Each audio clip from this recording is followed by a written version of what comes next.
Adik yang mencatat. Iya. Ada lagi 10 juta rupiah dari Makassar untuk Palestina. Luar biasa.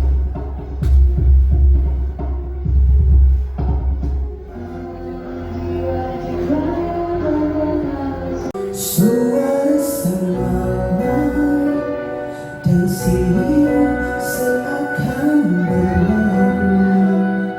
3% saja air yang layak dikonsumsi. Setiap hari hanya 2 jam listrik.